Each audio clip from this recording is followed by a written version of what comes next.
conocido por todos, que está basado en el libro de Jeremías, en el capítulo 18, que es lo que quiero leer. Ese coro decía: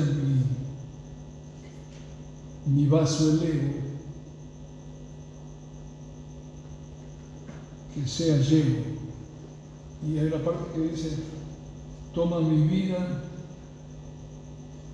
como el barro en las manos del alfarero, rompe mi vida y hazla de nuevo.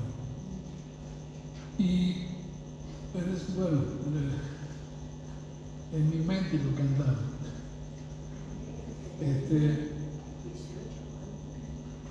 Lo canté una y otra vez y entendí algo. Y es el tema que quiero compartir esta noche o esta tarde junto con ustedes. Estamos en un nuevo tiempo, estamos en un nuevo ciclo de la humanidad. Hemos mirado que el poder a lo largo de la historia humana ha tenido 3 etapas correspondientes al crecimiento de la adoración del pueblo de Dios. La primera etapa del poder correspondía a los altares, y el poder se centraba en las armas, en la violencia, en los inicios de la humanidad. Los grandes reinos, los grandes imperios que existieron, eran poderosos por las armas: ejército, caballos, gente numerosa de ejércitos armados, y el que más armas y más ejércitos tenía, dominaba a todo el mundo. Ese primer ciclo correspondió a la adoración patriarcal, donde los patriarcas se comunicaban con Dios a través de un altar de piedra, siguiendo todo un protocolo espiritual. Ese ciclo termina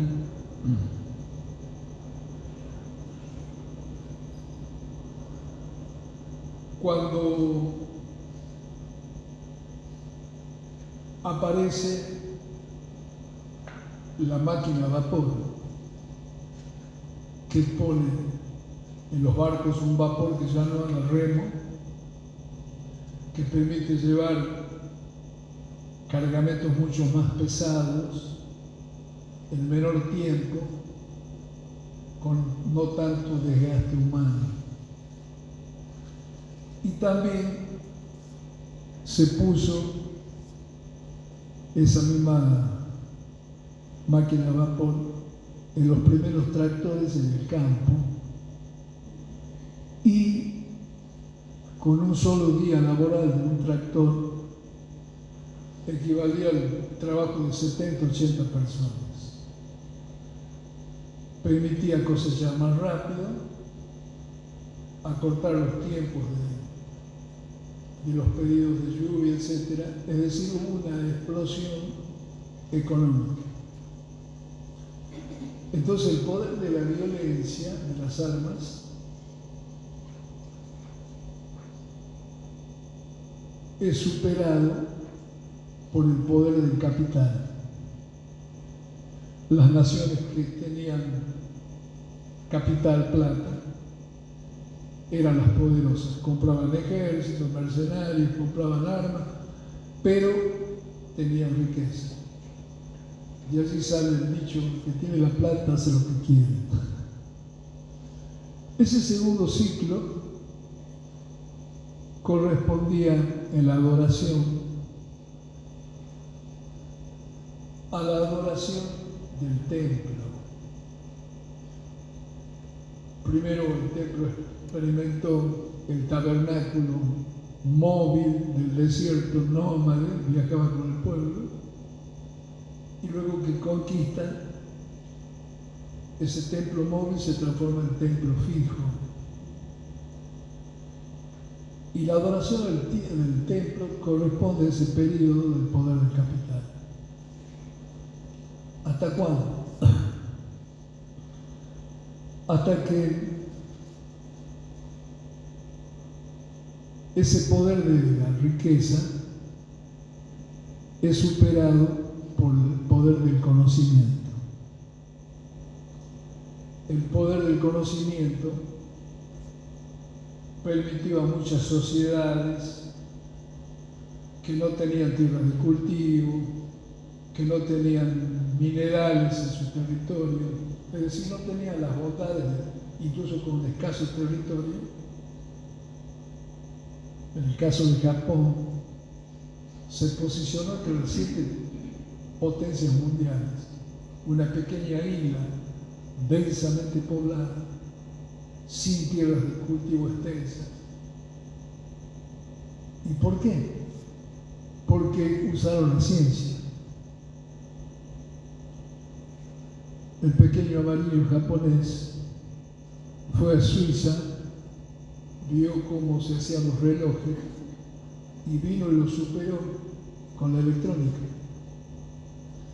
Fueron a los Estados Unidos, vieron cómo se hacían los autos, empezaron de obrero, vinieron a Japón, hicieron su propia marca, reventaron el mercado automotriz y se posicionó. Entonces, el poder tiene esas 3 olas: fuerza, capital y ciencia. Pero la historia no paró. Los pueblos se siguen superando. Y a partir de las caídas de las Torres Gemelas, fue la marca de un límite de una nueva ola de poder que hasta el día de hoy no se puede identificar claramente cuál es su identidad. Los historiadores más importantes en las universidades hablan de la posmodernidad para referirse a este cuarto nivel, pero se da cuenta que el nombre de posmodernidad no da la llenura completa de lo que está pasando. Y entonces, ¿qué pasa? Algunos identifican esta cuarta ola de poder con la presencia de todo el sistema de computación, tiene un nombre eso. Hoy tenemos comunicación con los teléfonos en cualquier país a bajo costo, con poca energía. Permitió la tecnología poner coches espaciales en el espacio, en la Luna, y se está proyectando a Marte. Es decir, escapa de lo que era la ciencia de la tercera ola. Y con el agregado último, que muchos lo identifican más con esto, la inteligencia artificial. Es decir, una memoria con más caudal que el ser humano, de capacidad de retener información, de poder clasificarla,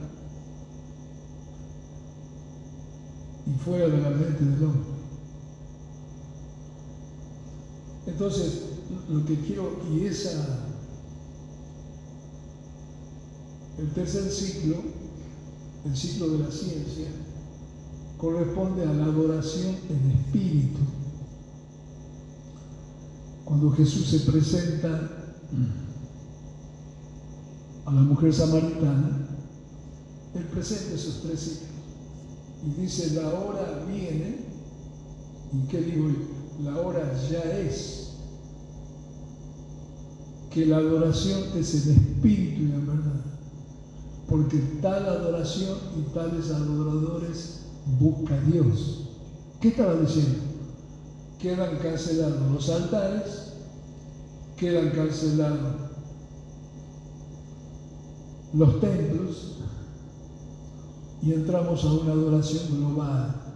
Adoración en espíritu es, no necesito ir a un edificio para decir que allí está Dios o adorar a Dios, sino que en cualquier lugar donde el hombre está con su necesidad, si levanta sus ojos a Dios, allí está presente adoración en espíritu. Bueno, pero la historia sigue. ¿Cuál es el sistema de adoración que corresponde a esta cuarta manifestación del poder, que correspondería a la inteligencia artificial? ¿Cuál sería?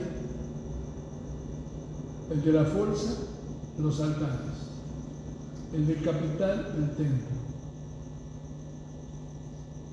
Ahora, la adoración en espíritu, el lugar cualquiera sea. Pero la adoración subió a un cuarto nivel, que es la que el pueblo de Dios en general no está entendiendo. Y como tal, por eso no lo podemos identificar.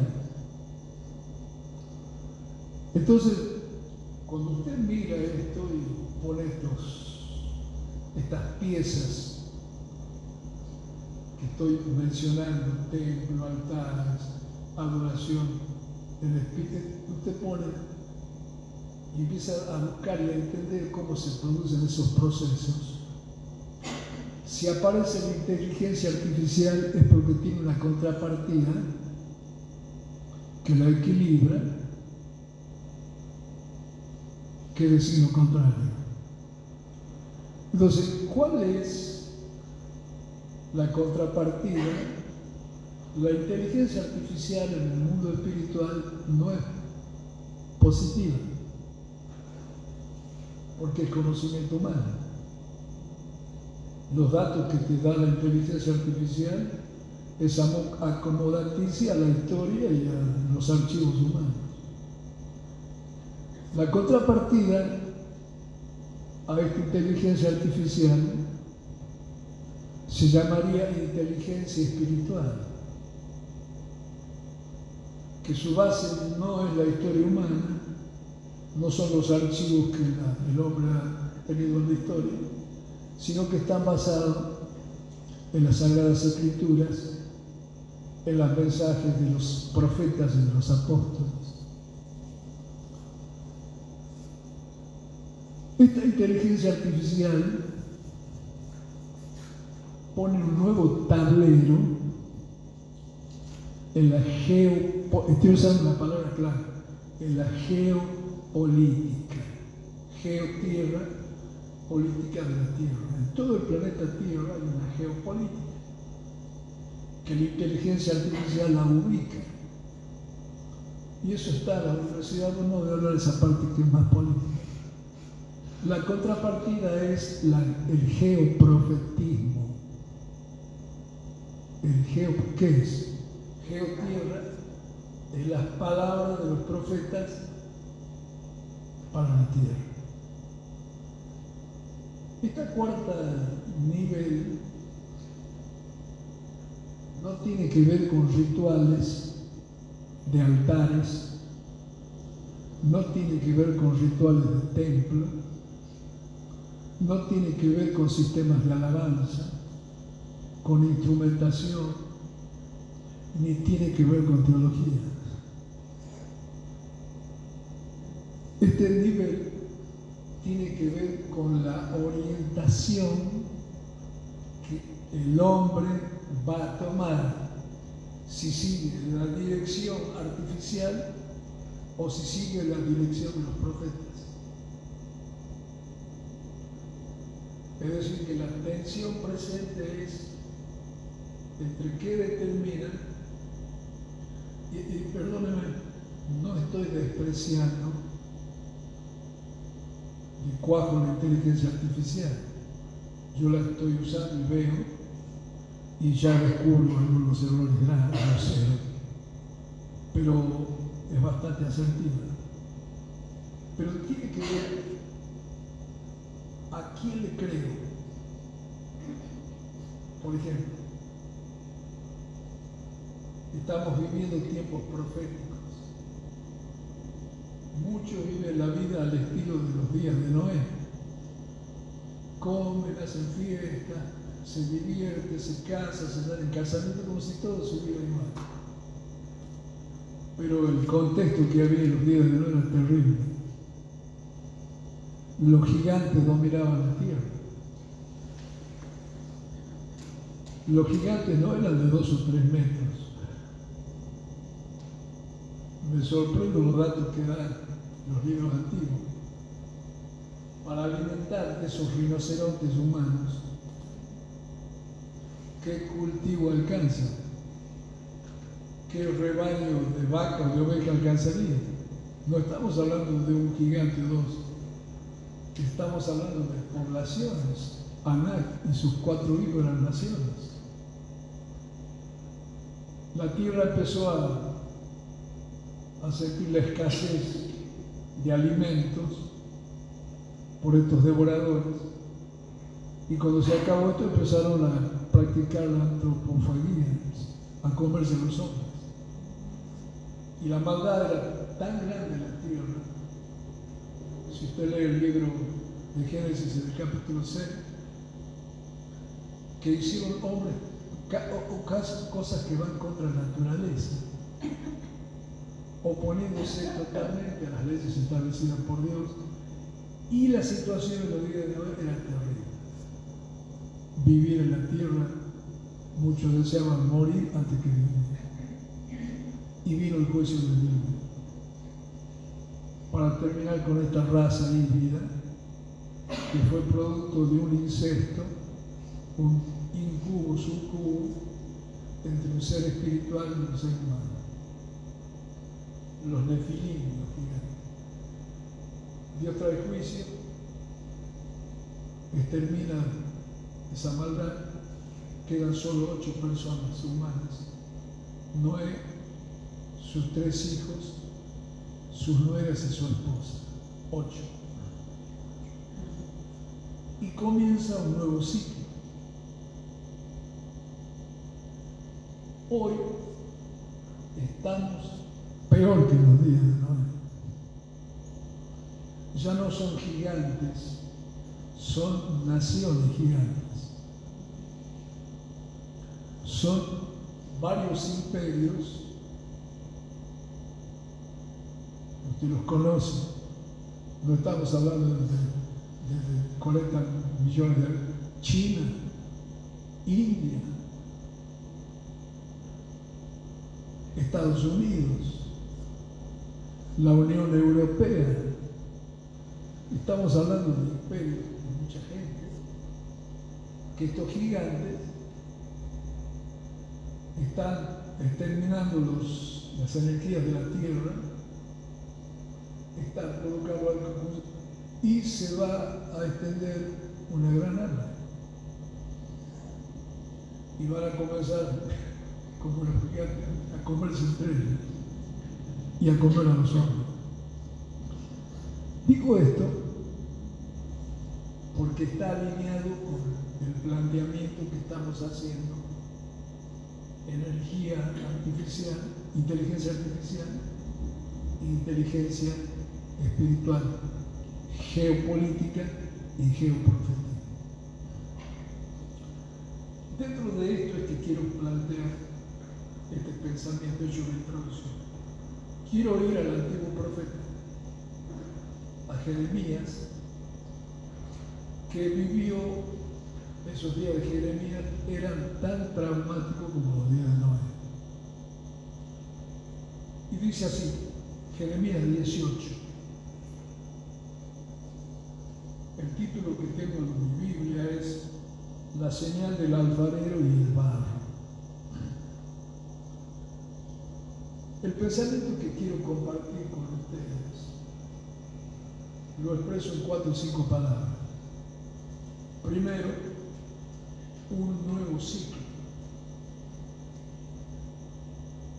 Ese ciclo lo identifico como el ciclo de las vasijas rotas, el ciclo de los vasos rotos. Y leemos la Escritura. Palabra de Jehová que vino a Jeremías diciendo: levántate. Quiero que preste atención, está hablando un profeta.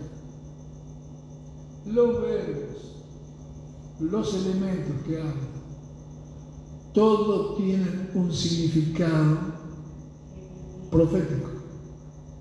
Entonces quiero que preste atención a la palabra de Jehová que vino a Jeremías diciendo, esto dice: 1, levántate. 2, vete. ¿A dónde? A la casa del alfarero. ¿Para qué? Allí te haré oír mis palabras. Y escuchen, a la casa del alfarero dice: descendí. A la casa del alfarero no se asciende. A la casa del alfarero se desciende. Levántate, vete a la casa del alfarero. Allí no dice te hablaré, dice allí te haré oír mis palabras, para que tengamos una idea de la diferencia. Una cosa es que usted lo cite en una casa donde está la persona, y otra cosa donde hay un elemento que usted la va a oír a la persona. Es como si fuera: vete a la casa del alfarero, y voy a poner esta imagen, y te voy a hablar por la radio del alfarero. ¿Me explico? Listo, vuelvo a leer. Descendí a la casa y ahí he aquí que él trabaja sobre la rueda. Así te haré oír mis palabras. Descendí a la casa del alfarero y aquí él trabajaba. Trabajaba sobre la rueda, una rueda que pisa el rotal. Bueno, y la vasija de barro que él hacía se echó a perder en su mano. Nuevo ciclo, vasijas rotas. Y la vasija de barro que él hacía se echó a perder en su mano y volvió, la hizo otra vasija según le pareció mejor hacerla. Entonces, escucha hasta ahí, silencio, todo es visual. Entonces, cuando vi que el alfarero tomaba una vasija, la rompió en su mano la rompió, y volvió a hacer otra nueva, como él le pareció. Entonces vino a mí palabra de Jehová, diciendo, esto dice: no podré yo hacer de vosotros como este alfarero, oh casa de Israel, dice Jehová. He aquí que como el barro en la mano del alfarero, así sois vosotros en mi mano, oh casa de Israel. Acá está el objetivo de toda esta experiencia con el alfarero. Para esto es, verso 7. En un instante hablaré contra pueblos y contra reinos. La palabra pueblo es naciones, reinos, para arrancar, derribar y destruir. ¿Cómo? A ver, retomemos la ilustración tipo jardín de infantes del Señor. ¿Por qué Él toma una vasija nueva que está flamante, entera, completa, y la rompe con su mano? Y con esos restos de rotura arma otra vasija, como Él quería. El objetivo de romper una vasija que es sana, que está bien, y romperla, es para darle un actualismo a lo que Él quiere hacer. Con la vasija anterior sana y bien, Él no pudiera venir un instante contra los pueblos y naciones, no pudiera con eso arrancar, derribar y destruir. Ese formato, esa vida, estamos hablando de la misma vasija, en dos tiempos. Una, en un tiempo que la vasija está bien sana, completa, bien. Tiene un formato, pero con ese formato de esa vasija, Él no puede cumplir el diseño que Él tiene sobre las naciones. Entonces, ¿qué hace? A esa vasija la rompe. Escuchen, no la rompe el diablo, no la rompe la rueca, la máquina, la rompe la mano del alfarero. El mismo que hizo la vasija primera, la rompe y hace una nueva vasija, una nueva creación. Recuerda el texto, dice, si alguno está en Cristo, nueva criatura es. El primer tiempo es cosa vieja, pasada. He aquí, se hace una nueva creación. De modo que si alguno está en Cristo, nueva criatura es. Las cosas viejas pasaron, he aquí todas son hechas nuevas. Este es el mensaje que recupera el apóstol de la casa del alfarero. Recuerde que la historia es cíclica.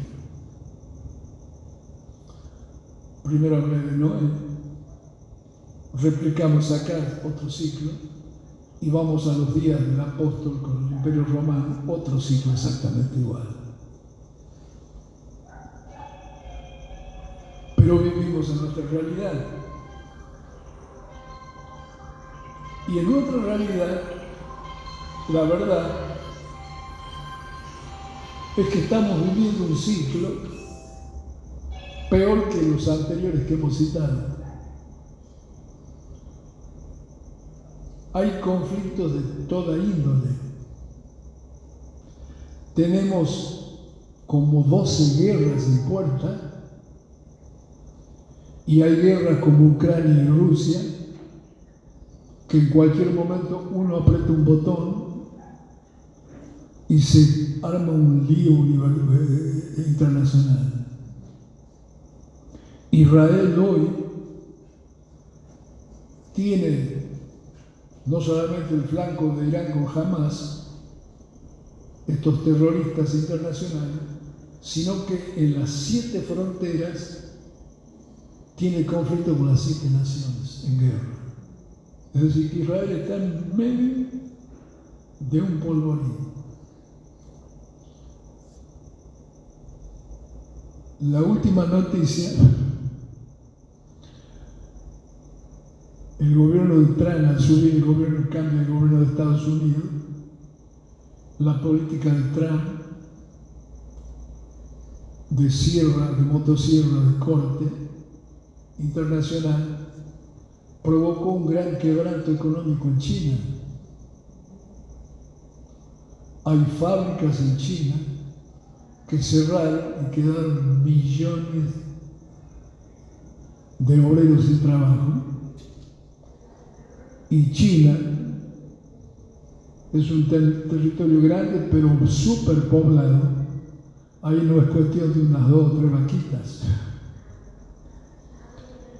Y este caos que se está produciendo en China está repercutiendo. Y la última noticia es que esa alianza que hicieron las naciones ateas, populistas, que se llaman BRIC, Brasil, Rusia,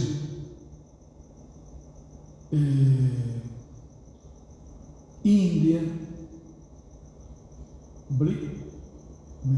Sudáfrica, y me falta uno más. La última noticia es que uno de los aliados principales, importantes, en economía y en presencia de población, la India, se separa del BRICS y hace una alianza con Trump, lo que provoca en las otras naciones, incluido Brasil, un desequilibrio en cuanto a la relación bancaria, y es un caos que todavía no se ha reflejado en las demás naciones, pero que está allí. Lo que quiero es que despertemos a una realidad, que estamos en un tiempo crítico. La puerta de salida no es la inteligencia artificial, la puerta de salida es la voz de los profetas. La orientación que tomemos no tiene que ver con culto, con teología, tiene que ver con olfato, ubicación espiritual, a dónde seguir, qué camino y a quién creer. Entonces, ¿qué pasa? Todo está en el control de Dios. Y cuando decimos esto, pero si Dios está en control, ¿por qué permite tanto? Porque Dios es Dios, no es hombre. A ver, ¿qué quiero decir? Dios le da oportunidades a todos. A uno, cada uno de nosotros, venimos con libre albedrío. Usted determina qué va a decir sí y a qué va a decir no. Y así no tiene nada que ver Dios, ese asunto suyo. Lo mismo pasa con las naciones o con otras sociedades, inclusive al mismo infierno y al mismo Satanás, Dios le da la oportunidad que desarrolle sus ideas. Porque Él pudiera controlar y cerrar eso no es Dios, ese es un líder déspota, un imperialista, y Dios no es así. Entonces, vuelvo a esto, ciclo nuevo de vasijas rotas. Cuando entendemos esto, empezamos a entender por qué hombres insignes de Dios, mencioné a Noé, Abraham, José, Moisés, Elías, el mismo Jeremías, el mismo Jesús, Pablo, Pedro,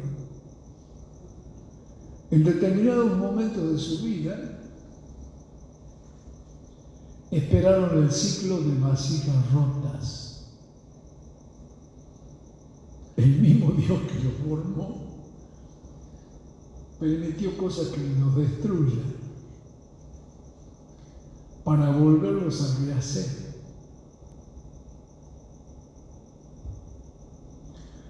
Y el ejemplo más deslumbrante es la persona de Jesús.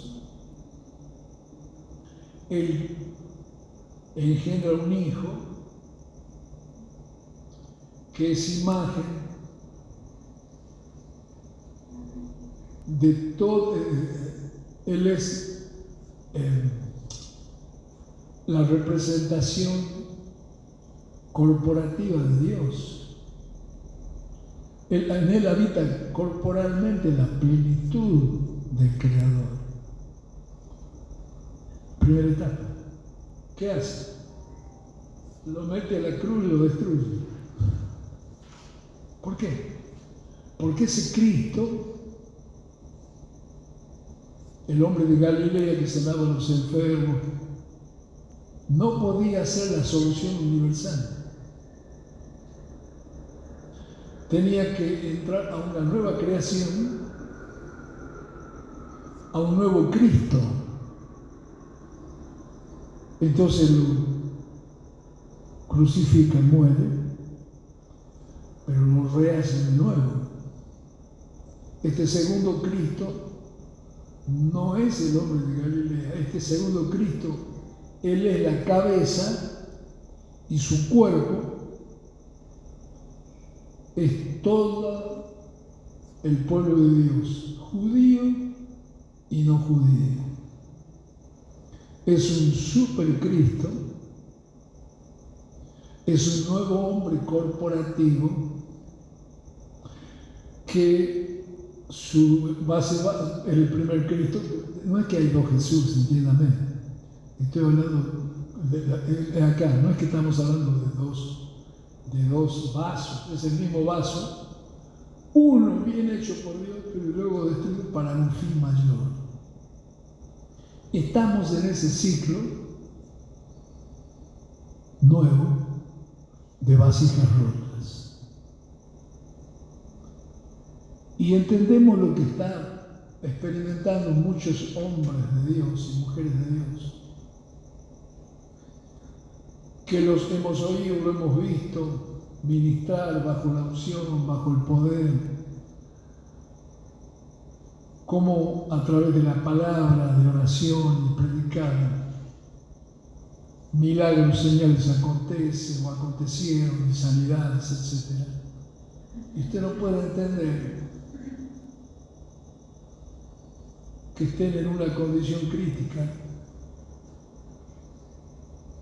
y de que aparentemente lo mismo que ellos vencían, los venció. Y no es así, sino que Dios está haciendo una nueva vasija. La misma mano que los creció, los rompe con su mano. Pablo dice que él no es prisionero del Imperio Romano. Es decir, no estoy preso por la mano de Roma. Yo estoy preso por la mano de Dios. No soy prisionero de Roma, soy prisionero de Cristo. Está diciendo eso. Que este momento que le toca de crisis es porque se está recomponiendo, porque el primer Pablo de Antioquía, que salió a las primeras misiones, para esta etapa última no servía. ¿Se entiende? ¿Cómo podemos conseguir que el mensajero de Dios va en su tercer viaje a la cabeza del imperio? Va al mismo trono de los Césares, como se presentó Moisés delante de Faraón, y en el trayecto tiene tantos impedimentos para que llegue. Primero que iba preso. En el camino, la nave naufraga, está toda una noche en el mar helado, el apóstol con toda la gente. Imagínense lo que será. Porque tenemos que pensar, ¿sabe lo que es una noche en agua fría pasar? No es un jovencito, Pablo. Lo sacan de arriba al lugar seco, prenden fuego y salta una víbora, lo pica. Este va de mal en peor. O sea, ¿qué tanto mal habrá hecho este? Preso, náufrago, y ahora lo pica la víbora porque se muere.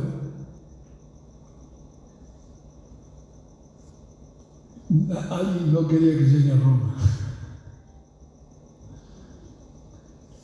Y llegó a Roma. Y como Moisés le enrostró a César el gran pecado imperial contra las naciones, Constantino terminó diciendo: carpintero, me venciste. Reconoció el triunfo del Nazareno sobre el imperio, pero como un siervo de Satanás poderoso, fabricó, maestro del engaño, una nueva Jerusalén fuera de Jerusalén, una nueva creencia en el mismo Dios, pero diferente a la Biblia, imitando, levantó a Roma y creó un falso Cristo que lo sentó en el asiento de la Roma imperial. Y vuelvo a este cuarto nivel que estamos viviendo. Qué casualidad que en este berenjenal del lío hay un cambio de papa. ¿Casualidad? Qué casualidad, y es otro tema, no lo voy a tocar acá, que este papa toma dos epítetos. Epítetos son palabras que quieren identificar a una persona, pero que no es su verdadera identidad. Y los dos epítetos, León y 14. Y en esto hay todo un mensaje oculto, profético, que los profetas lo entienden y que los brujos satanistas o los falsos profetas lo elaboraron. Entonces, ¿qué estoy diciendo? Estamos en un tiempo que tenemos que entender que Dios está rompiendo las vasijas. Dios está rompiendo ministerios para armarlos de vuelta, como Él quiere. ¿Para qué? Porque en un instante Él va a hablar contra naciones, pueblos y reinos, para que tengan esa palabra que Pablo escribe en 2 ocasiones, para que tengan denuedo. ¿El denuedo para qué? Para arrancar, para derribar y para destruir ¿qué? Naciones.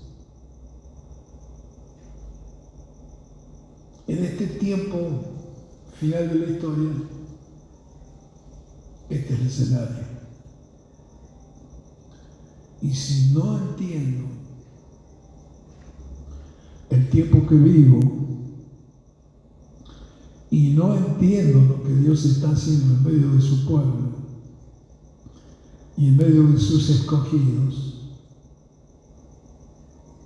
no voy a tener un final feliz. Hay una historia. Bueno, yo pensaba leer los textos, pero mire, no sé usted, porque el pensamiento creo que está dado X. Lea en el 18, como dije, esta parte hasta el verso 6 y 7. Luego el 19.1 dice, ¿para qué lado tengo? Lo leo acá. Así dijo Jehová, ve y compra una vasija de barro del alfarero y lleva contigo a los ancianos del pueblo, diríamos nosotros a los legisladores, a los senadores y diputados, y y a los ancianos de los sacerdotes. Léalo, termina de leer.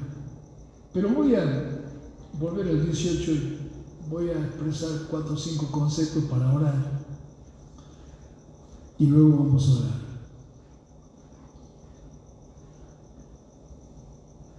Dios le dice que la casa del alfarero está abajo. A ver, ¿dónde está hablando? En Jerusalén. ¿Dónde está edificada Jerusalén? En las montañas, en las partes altas. El templo está en el monte Moriah, el más alto. Y el palacio del rey está en el monte que sigue, en el monte Sión, arriba, en las montañas. Y la casa de los nobles, de los gobernantes, está rodeando el monte de Sión. Y el pueblo, trabajador, productivo, oficios, está abajo, en la llanura. La casa del alfarero no es la casa del palacio. Hay una tensión entre la casa del alfarero y el palacio del rey. Entre el monte de Sión y la llanura del río, se me va el nombre, el río que está abajo del monte de Sión.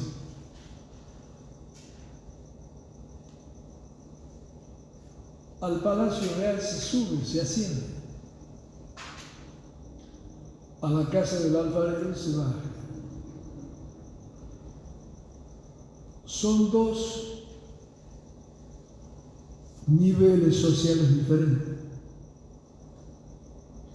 En los lugares altos está el rey y su corte, y los sacerdotes y toda su élite sacerdotal. Son 2 palacios, el templo y el palacio del rey. La casa del alfarero es un barrio de obreros. ¿Qué será? Unos adobes alrededor, capaz que tiene cerrado todo, con algunos techos de madera o paja. Y allí todo lleno de tierra y agua y vasijas y estanterías. Lo notable es que Dios no lo manda al profeta al templo. Porque lo correcto sería que ¿dónde va a hablar Dios? Estoy pensando, en el templo, ¿sí? ¿Me está siguiendo? Lo correcto es que tiene que subir al templo, así sacerdote, profeta, todo. ¿Sí o no?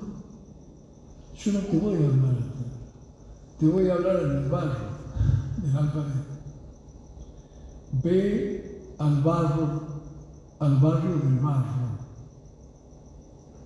Allí, en la casa obrera de un trabajador que se gana el jornal con el sudor de la frente, vas a oír mis palabras. Imagínense, yo le pregunto, ¿el profeta dónde viviría? ¿En el barrio alto o en el barrio bajo?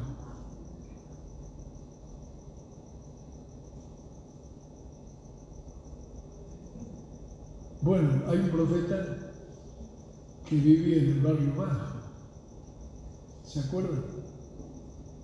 Cuando Naamán va leproso y él iba al palacio, pensaba que... Pero el profeta no vivía ahí. Vivía en el barrio bajo. Y para el rey era humillante tener que ir al barrio bajo.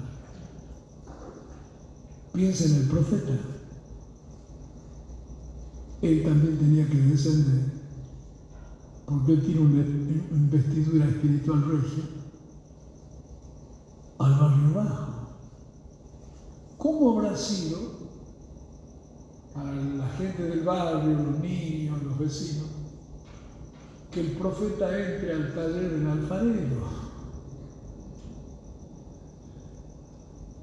No sé, imagínense que la gente se entere que el gobernador viene por acá, no sé si quedarán todos tranquilos. Es decir, acá hay cosas que se está provocando, que Dios la está provocando, que está rompiendo, primero en el profeta. No se anunció. Él entra al taller y encuentra un hombre, quizás torso desnudo, con un delantal de cuero, porque así trabajaba, descalzo, con arremangado, lleno de barro,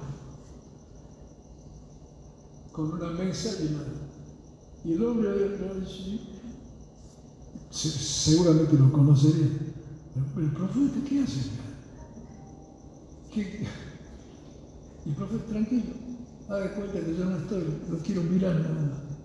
El profeta tuvo que observar y se describe. Él observa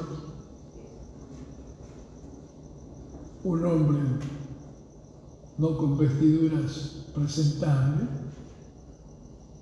transpirados, con tierra, sucio, haciendo su labor.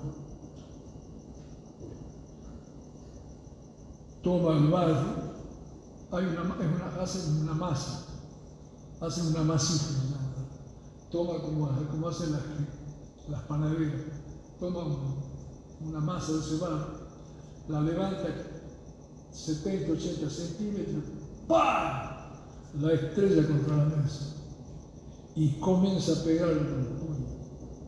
Luego agarra un palo de la masa, lo vuelve a levantar, ¡pam!, le vuelve a dar con todo al barro.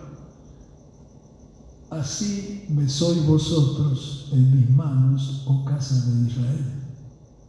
Bueno, tranquilo, eso eran los días, no se vaya a querer ir de la reunión.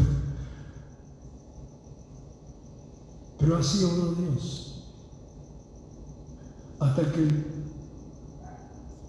el alfarero toca y ve que ya no hay durezas. Es más, las pasaban por 2 cilindros, como pasa la masa. En la misma rueca las pasan como 2 cilindros, quitan toda dureza y le agregan algunas para darle plasticidad. Cuando tiene esa masa informe, la ponen en el torno, que es a pegar, y empieza a trabajar el torno y empieza a hacer el vaso. Le da la forma que él quiere. Deja unos pedazos, porque si quiere hacer un mango o hacer en la parte de la vertiente, lo añade. Y toma eso, cuando termina, ya tienes, hace unos botellones que son iguales y normales en todas las casas para que los compren. Saca eso y lo pone en un estante que vaya oreando. Cuando el profeta llega, ve que había varios vasos iguales, y el que estaba haciendo, de repente ve que hace este último, que seguía el mismo mecanismo de los anteriores, ya casi lo hace de memoria, pero de repente el hombre se detiene y con sus propias manos, a ese vaso que ya lo tenía terminado para ponerlo allí al estante, lo agarra y lo destruye. ¡Pah! Y ve que agarra, la masa la vuelve a golpear, a unir, la vuelve a meter y ahora hace un vaso distinto al anterior. A lo mejor lo hace con 2 asas, no sé, detalles. Y ve que ese vaso tiene una mejor forma, una mejor calidad. Y el profeta y el alfarero toma, no lo lleva al estante, lo lleva directamente al horno. El horno tiene unos palitos que van paraditos así, que con el calor se calienta y empiezan a caer, Esos palitos marcan el tiempo de cocción. Cuando los 5 o 4 palitos cayeron, quiere decir que el tiempo de horneado es justo para que esa pieza se endurezca. Entonces abre el horno, lo saca, está todo hirviendo caliente y lo templa. Está caliente, lo empieza a enfriar gradualmente, porque ese barro se hace cerámico, se endurece, está templado. Todo ese proceso que el alfarero hace es el que Dios hace con su pueblo, con sus siervos, que los va a usar en este tiempo que tiene que arrancar, que tiene que derribar y tiene que destruir. Piensa un poco, lo golpea al barro, lo mete al calor, lo mete al frío. Pobre barro. Pero lo que sale después es una pieza superior a la anterior. Pregunta, ¿hay alguno que tiene conciencia y fe que es del pueblo de Dios? ¿Acá? ¿Cómo está su barro, mi hermano?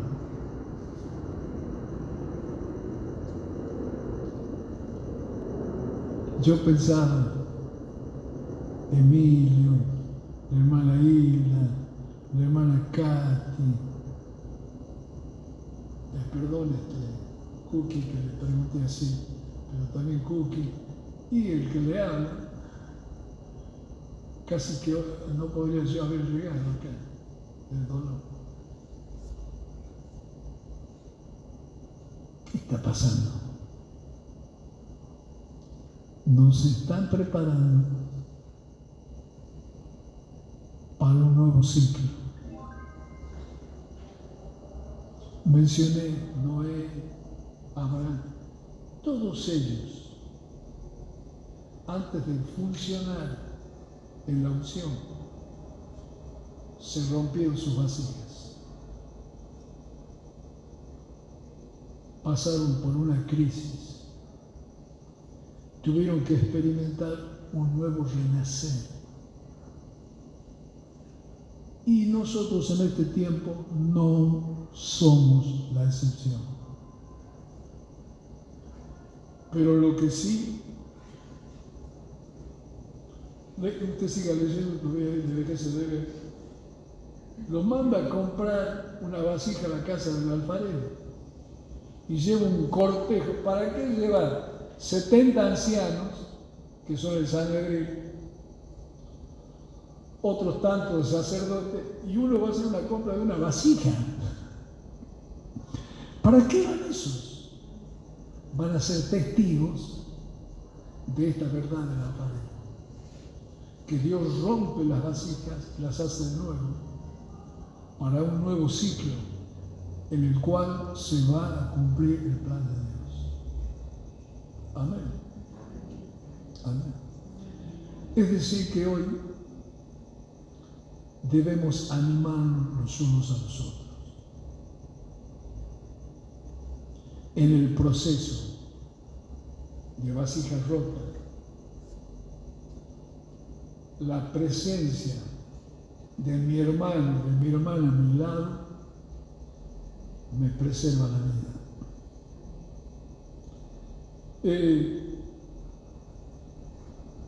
Hay bastante para decir,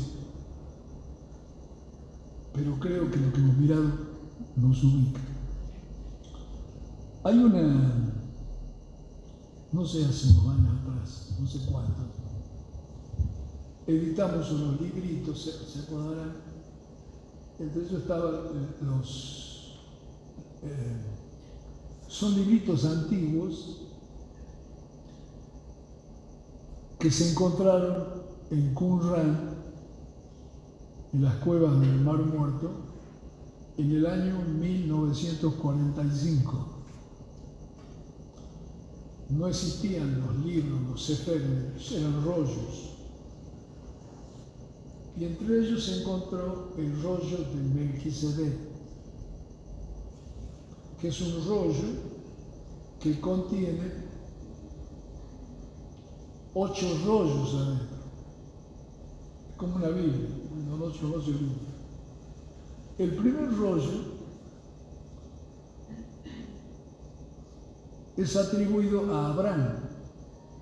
En los rollos de Melquisedec, el primer rollo es atribuido a Abraham, donde Abraham relata toda la visión de la creación en lo que Dios le reveló a él. Obviamente que sigue los pasos de la Torá, amplifica. Y en el relato de Abraham, en el Génesis, en el capítulo 15, está Abraham y Melquisedec. Y el capítulo 15 es muy escueto. Relata 6 o 7 versículos y punto. Pero en el rollo que escribe Abraham se amplifica todo. Nosotros no sabemos, en la práctica, en la realidad, cómo hizo Abraham con 317 hombres vencer a 4 ejércitos. El Génesis nos dice que los venció y punto. No da más detalles. Pero en el libro que él escribe, Abraham sí da detalles. ¿Sabe cómo se llama ese capítulo que escribe Abraham? Se llama La historia del vaso. La historia del vaso. El tema del alfarero es el vaso. La orden de ir a comprar un vaso. Y allí se habla proféticamente que después que lo deja Abraham, y Abraham queda en los lugares altos, sin pasturas, y Lot va a la llanura, a los lugares de regadío, y toma sentada en Sodoma y Gomorra. Y hay 4 reyes que se levantan contra los reyes de la llanura, inclusive en Sodoma y Gomorra, vencen a la ciudad, llevan prisionero a todos, y entre ellos llevan prisionero al sobrino de Abraham, a Lot, a sus hijas, a su familia.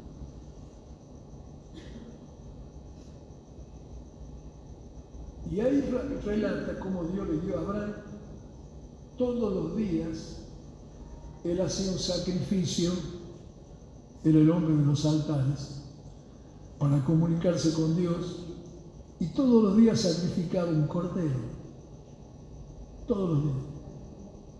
Y Dios le respondía cayendo fuego del cielo sobre el holocausto del cordero. Lo voy a hacer corto, a ver si puedo. Entre los equipos que tiene un pastor de esos tiempos, son 2 vasos, 2 recipientes, 2 cabalazos. Una es para tener agua, para beber él y darle a algunas ovejas que están un poco deshidratadas. Y otro vaso en el cual llevan aceite de oliva. Y llevan de las corderas, toman una parte de lana gruesa, la prensan y la ponen dentro del aceite. ¿Por qué? Porque en las noches sacan esa mechita, prenden fuego y tienen luz. Y Dios le dice a Abraham que haga una gran cabalada, un gran vaso, donde los 318 pastores que él tenía iban a traer su vasija, su cábala, y la iban a vertir en ese gran recipiente que Abraham iba a hacer. Y las mechas las unirían en una sola mecha. Hacen un recipiente bastante pesado. Son 300 recipientes de pastores que entran. Había mucho aceite y la mecha era gruesa. Y Dios les dice que en ese sacrificio del día arrime esa vasija que él le dijo que haga, que la arrime con la mecha al altar. Y cuando la arrima, del altar salta una chispa y enciende la gran vasija esa. Y se prende la luz. Y Dios le dice a Abraham que él va a tener que llevar sobre sus hombros esa vasija para liberar a Lot y a su familia.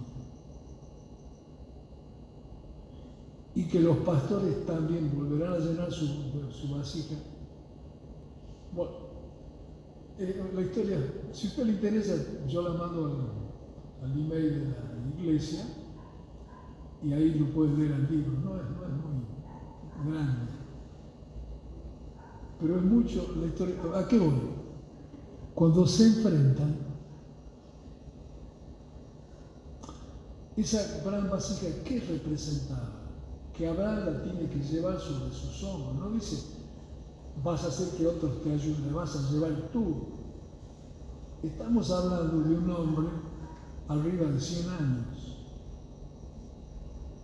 que está en la montaña y tiene que bajar con ese peso y transicionar y entrar al desierto frío en la noche, al desierto del Mar Muerto, que es helado, temperaturas bajo cero.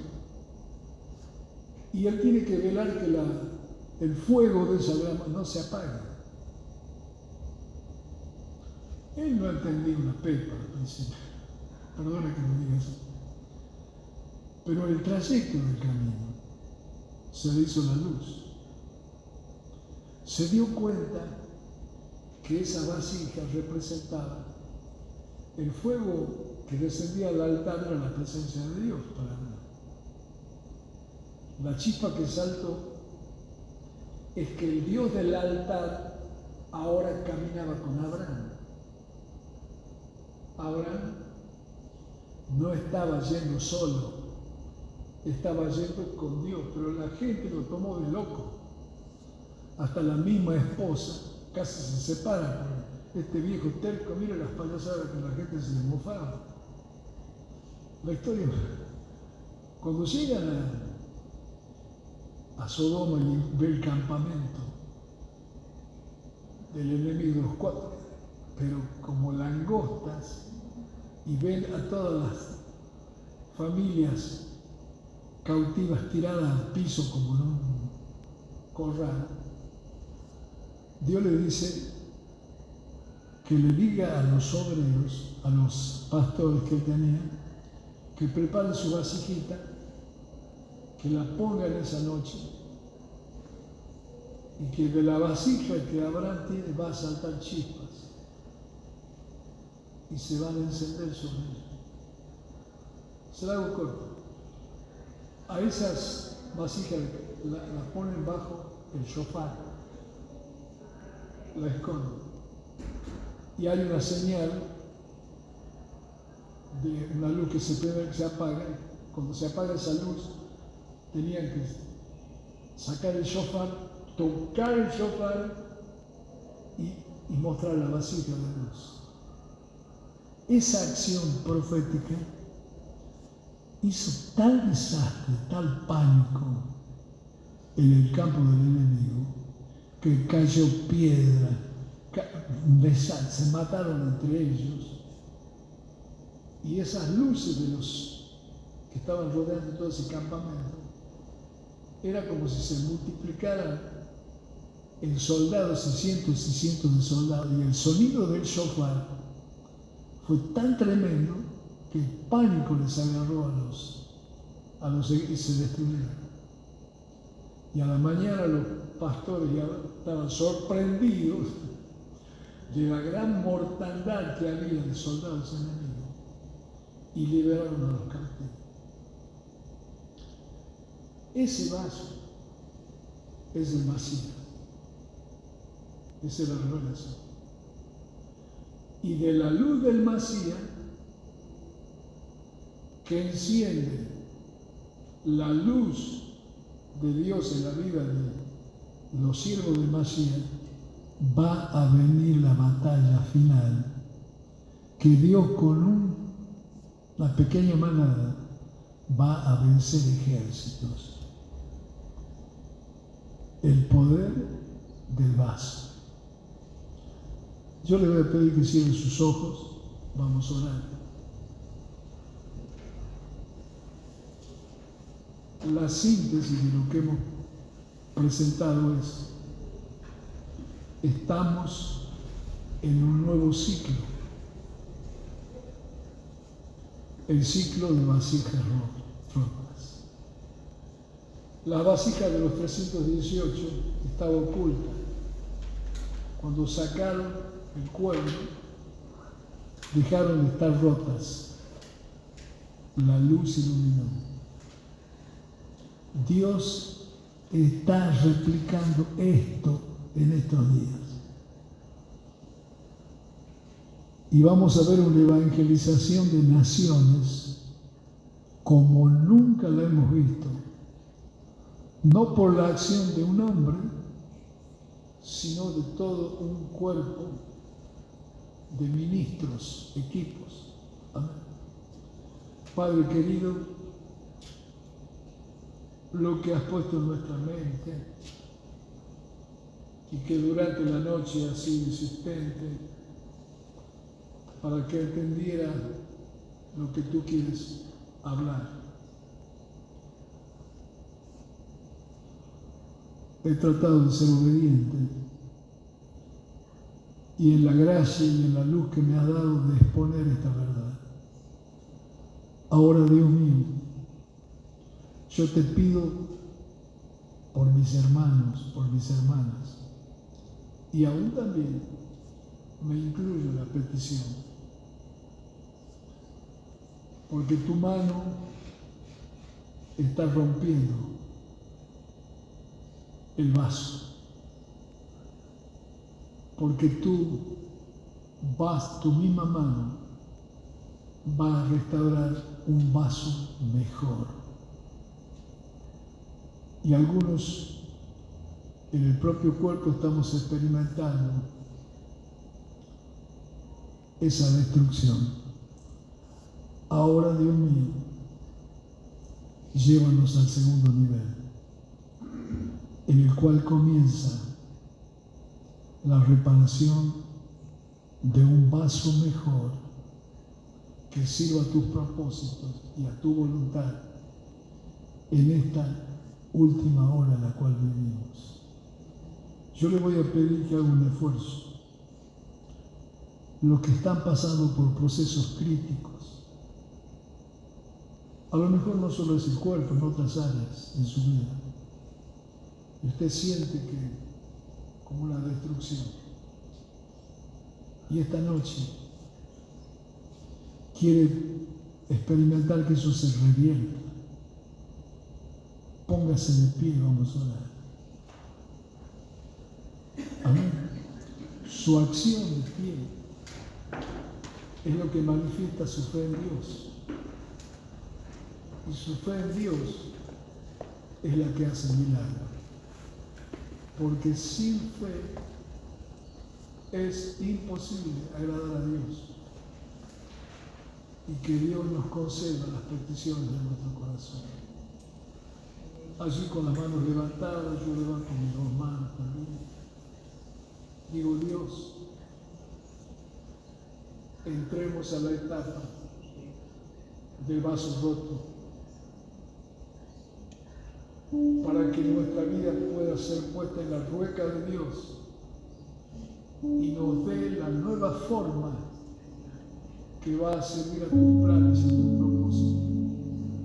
Ahora, Dios mío, comience ese ciclo nuevo de reparación de la vasija rota a una nueva vasija. Lo creo, lo afirmo, lo declaro, lo decreto de todo corazón que es hecho. Diga, hecho está, hecho está, hecho está. Amén. Amén. Denle un aplauso al Señor.